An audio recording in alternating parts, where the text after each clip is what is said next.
Assalamualaikum warahmatullahi wabarakatuh. Alhamdulillah alladzi bi ni'matihi tatimmus sholihat wa bi fadlihi tanzilul barakah. Perkenalkan, nama saya Fadlah Ilmiah dengan NIM 214101080006. Di sini saya akan mempresentasikan tentang aspek kemukjizatan Al-Qur'an dalam segi bahasa dan ilmiah. Yang pertama, dalam segi bahasa. Dalam segi bahasa terdapat keseimbangan dalam Al-Qur'an, sehingga banyak peneliti yang mengungkapkan hasil penelitiannya masing-masing. Di antaranya, yang pertama, keseimbangan dalam kata. Menurut Abdul Ar-Razzaq Naufal, beliau menemukan setidaknya ada 5 keseimbangan dalam Al-Qur'an. Yang pertama, keseimbangan jumlah dengan antonimnya, seperti contoh an-naf yang artinya manfaat dan al-madharah yang artinya madharat. Masing-masing kata tersebut memiliki di dalam Al-Qur'an sebanyak 50 kali. Yang kedua, keseimbangan jumlah kata dengan sinonimnya, seperti contoh al-has dan az-zira'ah, yang sama-sama memiliki arti membaca atau bertani. Masing-masing kata tersebut terdapat di Al-Qur'an sebanyak 14 kali. Dan yang ketiga, keseimbangan jumlah kata dengan akibatnya, seperti contoh al-infaq yang artinya manfaat dan ar-ridho yang artinya kerelaan. Masing-masing kata tersebut terdapat di Al-Qur'an sebanyak 73 kali. Yang keempat, keseimbangan jumlah kata dengan penyebabnya, seperti contoh as-salam yang artinya kedamaian dengan at-thayyibah yang artinya kebajikan. Masing-masing kata tersebut terdapat di Al-Qur'an sebanyak 60 kali. Yang terakhir, keseimbangan khusus, yaitu kata-kata yang menunjukkan tentang utusan Allah, seperti Rasul, Nabi, Nadir, Basir. Keseluruhannya berjumlah 518, di mana jumlah ini seimbang dengan jumlah nama Nabi Rasul yang membawa berita ajaran keagamaan yang berjumlah 518. Nah, hasil penelitian yang kedua yaitu konsistensi pemakaian huruf yang menjadi pembuka surat. Menurut Rosyad Khalifah, dalam hasil penelitiannya memperlihatkan keajaiban Al-Qur'an sekaligus memperlihatkan otentitasnya, yaitu konsistensi huruf yang digunakan sebagai pembuka surah. Yang ketiga, keindahan susunan kata dan pola-pola kalimatnya.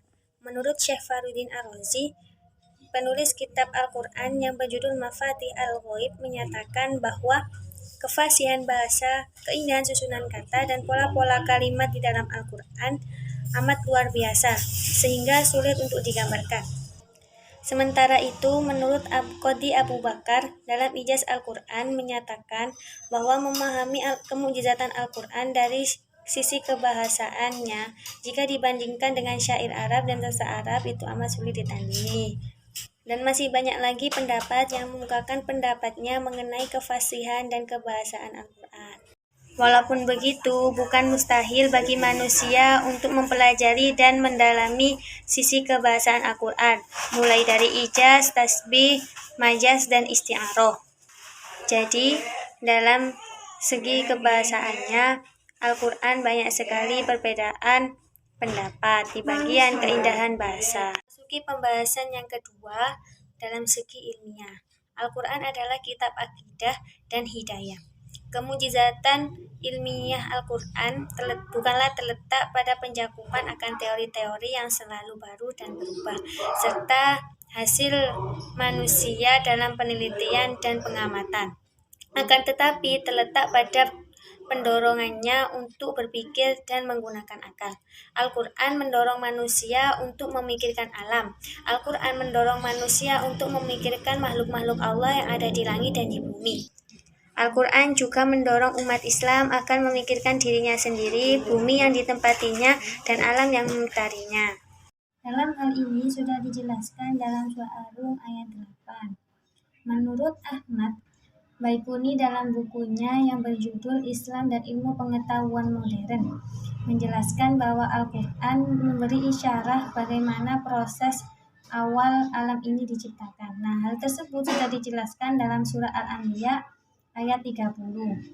Selain seruan untuk orang kafir, di ayat ini Allah juga memperlihatkan awal kejadian alam menurut informasi Al-Qur'an, yang pada awalnya langit dan bumi menjadi satu, kemudian dipecah olehnya sehingga terpisah-pisah. Ayat tersebut merupakan salah satu contoh ayat yang menunjukkan kemukjizatan dari segi ilmiah. Sebenarnya masih banyak lagi bukti-bukti kemukjizatan Al-Quran dalam segi keilmuan.